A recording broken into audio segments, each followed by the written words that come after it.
You are listening to The Black Landscape with Andrea Spearman, where Black excellence is always trending.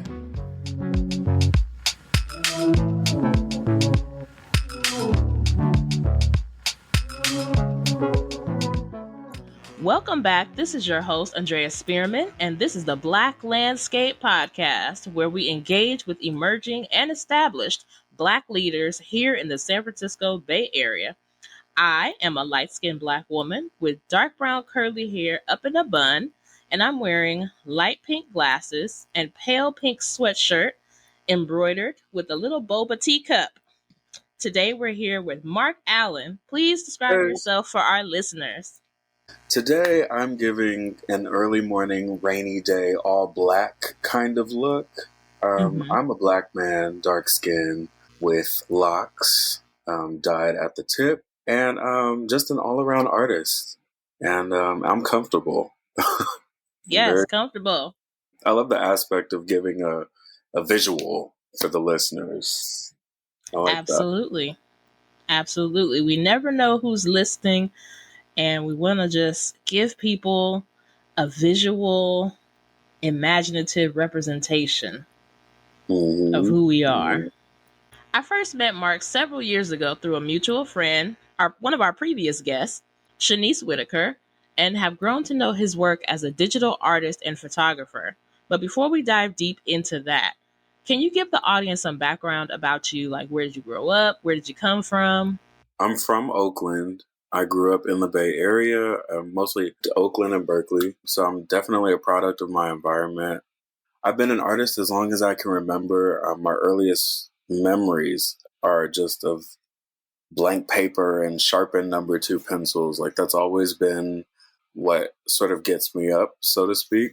I stay curious, and I'm always trying to hone my skill. So, were there any arts programs or specific arts academies that drew you in, or that you were part of growing up, that really set that spirit and that tone in you? Actually, yes. When I was younger, I was a part of MOCHA, the Museum of Children's Art. Yes. Yeah, and so I did that.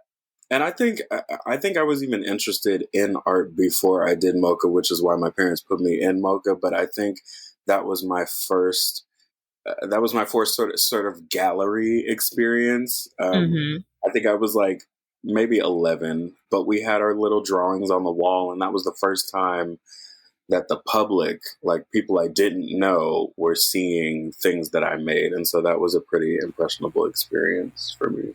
I love that. And see, that's why we have to encourage young artists. Absolutely. Yeah. Because that feeling that you get when you work hard on something and you take the time to really put thought into it, and then to see that final production presentation showing, the feeling. Mm-hmm.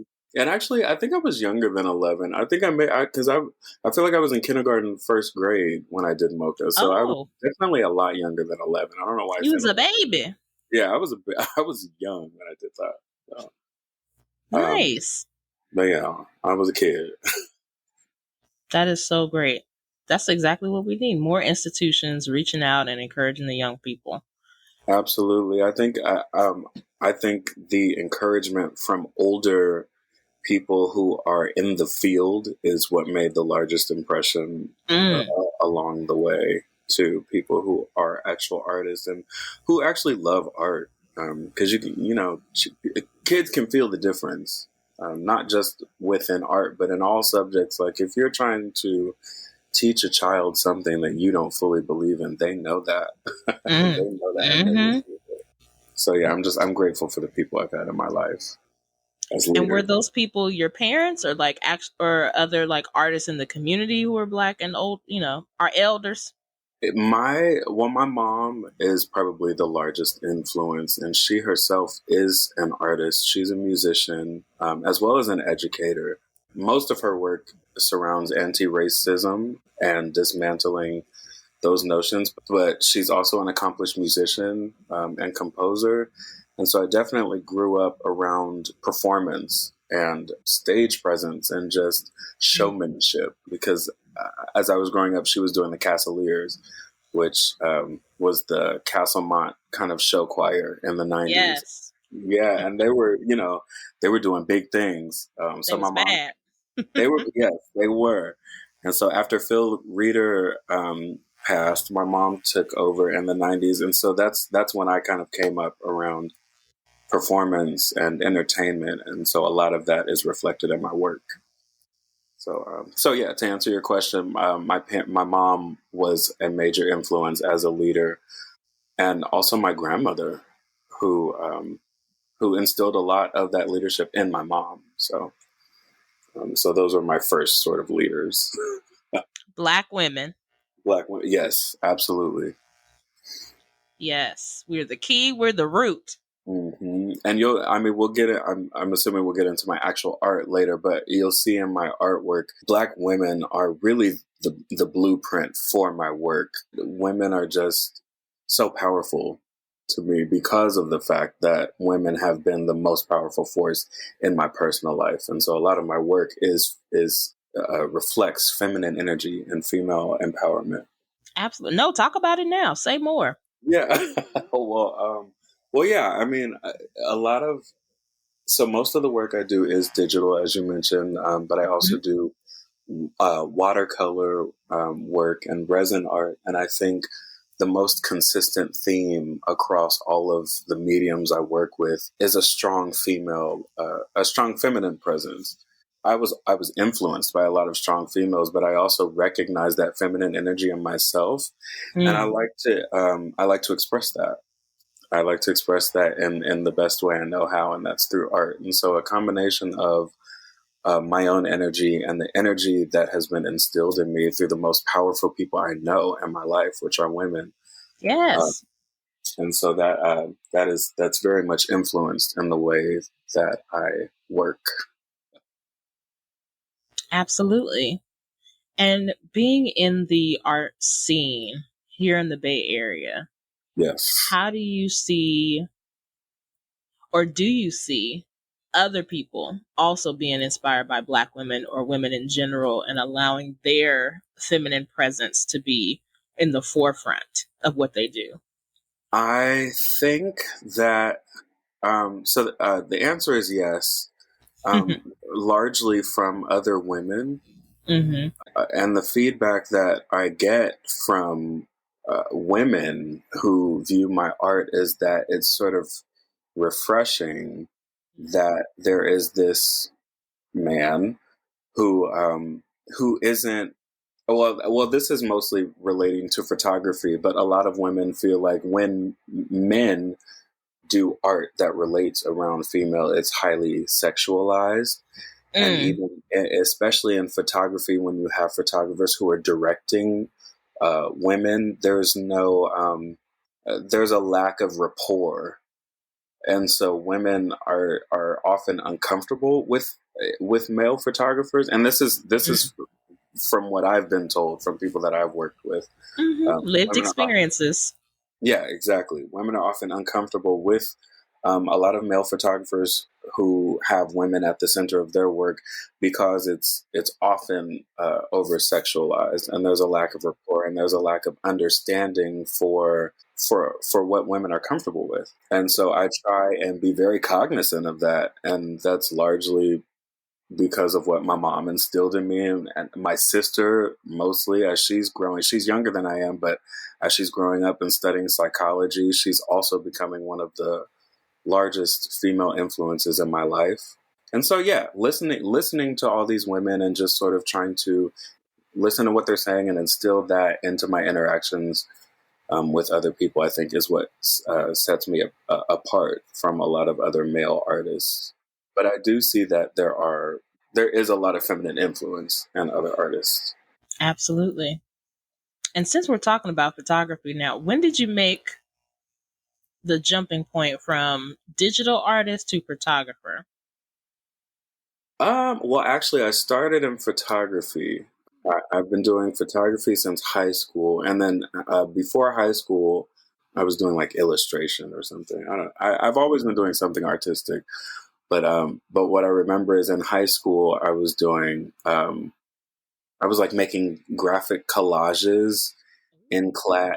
I went to Oakland School for the Arts, so I was in art class, and I was like making graphic collages from images from the internet. And my teacher was like, instead of using images from the internet, you might just want to take your own pictures. And I was like,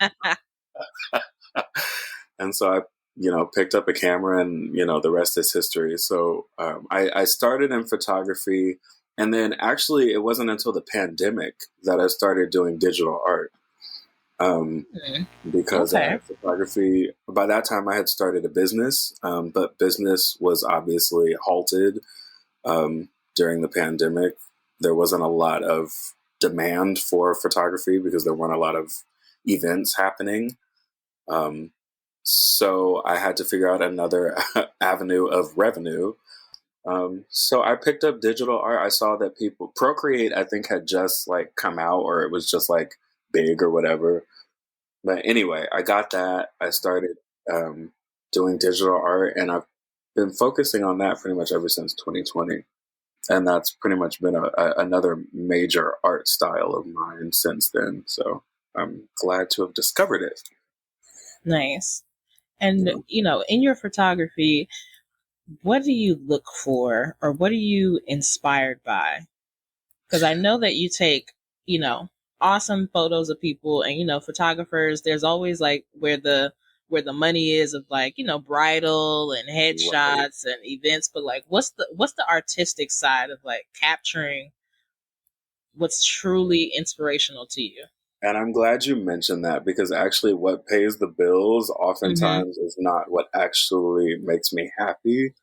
And so I think that's an interesting side of being an artist that I think all artists can relate to, is sometimes you just got to pay the bills.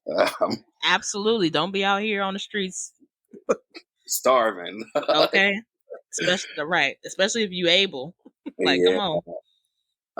But on the other side of that, what really makes me happy is fashion photography, art photography, just anything sort of artistic, anything that has to do with mood and color and line is often what I'm inspired by.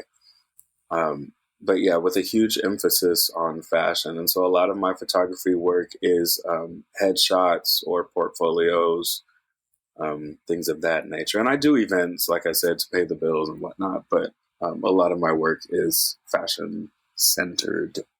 Yes. And when you say moods and lines, does that involve a lot of vibrant colors? Is it very moody, artisty, and dark and neutral?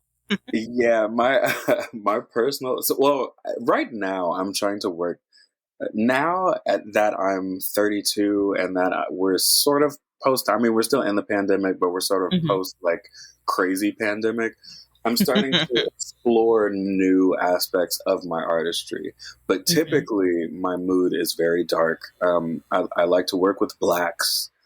I think I am very good at conveying darker moods than lighter moods. I'm always apprehensive to work with color, so a lot of things you'll see are a little on the darker side.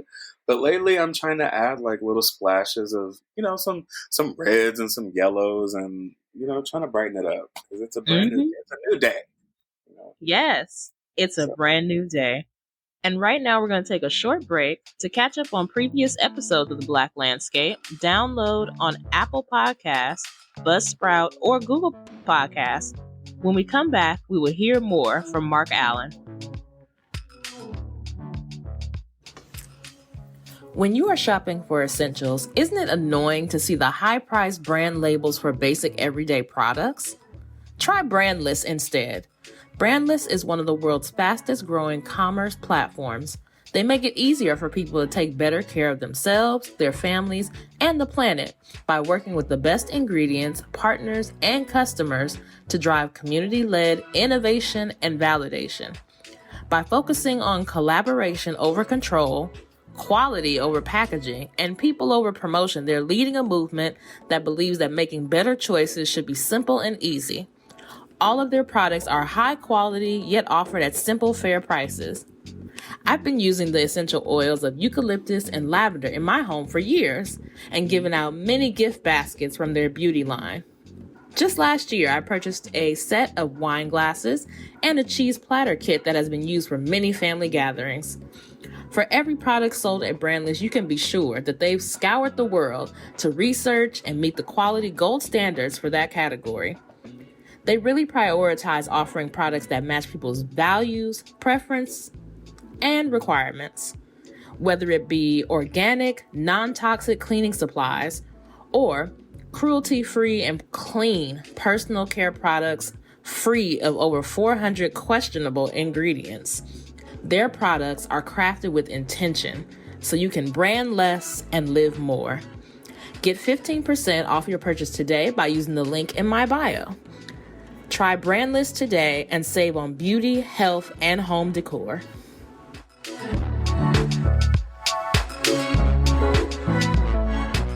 We're back with digital artist and photographer Marc Allen. That's me. So, Marc, I've seen your work and it's divine in its uniqueness. What are you currently working on? You just said that you were moving into some vibrant colors. What does that mean? Yes. Okay. So with digital art came with a whole bunch of opportunities to include some different mediums that are harder to attain with traditional art. And you'll hear artists argue between like the importance of the traditional medium versus moving into digital, especially with the AI. But I think the good thing about digital art is you have a lot at your fingertips and you can just play with a lot. Right now, what I'm working on is designing masks. I've also started 3D printing because I can't, I'm trying to do everything. I'm doing everything under the sun. Yes. But I started 3D printing. And so lately what I'm working on is designing masks to be 3D printed. Yeah, with that, I'm just trying to continue to explore colors and shapes and moods and I'm working on everything. And so I'm doing trap art. Come on, trap art. Yeah, I'll be showing a lot of new pieces there. And then I also have a brand release coming up around my birthday in February where I'll be releasing merch. I'll be releasing like apparel. So yeah, I'm working on apparel. Okay. Well, see, that's going into the next thing, like what's coming up. So when is the trap art event? So trap art is January 13th. January 13th. It's in San Francisco. Hopefully we can link the information because it's not all at the top of my head, but I know it's in San Francisco on January 13th at like 10 p.m. Absolutely. We will absolutely have this information in the caption, y'all. That means you got to read. And then the brand release in February. Hopefully, you all will stay tuned. I'll have more information on that as time draweth near, but that is definitely also happening towards the end of February. So be on the lookout for that. But that's going to be a huge endeavor for me. That's what we have to do as artists: take those big leaps. Mm-hmm. Well, I know that's what you are currently working towards and what's coming up next. What are some of your larger goals or dreams? We're talking dream talk now, y'all. Fashion design has always been a huge dream of mine. I really want to be able to put something on someone. I want to see someone wearing my art, and I think it's always sort of led in that direction. Even with like photography, with 3D printing, with digital art, it's all sort of been fashion based. And so I really want to move into starting to put some people in some stuff. Absolutely. I'm available. Yeah, yes, absolutely. For fittings, for design, for shows, for print work. If y'all didn't know, listen. So look, for those who don't know, I have done a little side modeling, walking the runway here and there. Not a professional. Don't don't come for me. I'm not a professional. I've done it for the joy of helping others. Don't start looking for me now. Like, I'm available to support, to be to share the work once it's finished and be a part of your ongoing artistry. And if, if you are looking for some folks and want to spread the word about some modeling out calls or outreach, let me know. We'll definitely promote it here on the podcast. I appreciate it. So that's what's coming up. Yes. There are so many layers to you, Black man. And I'm trying to cash in on all of them. Trust me. Thank you so much for sharing with us today, Mark. Where can the people find you? You can find me on Instagram at mark.myterritory. But you know what? It'll be easier to just go to my website, www.marcallendesign.com, and you'll find all of my links to everything there. www.marcallendesign.com. Thank all of you out there for listening and supporting another season. This has been another episode of The Black Landscape, where Black excellence is always trending.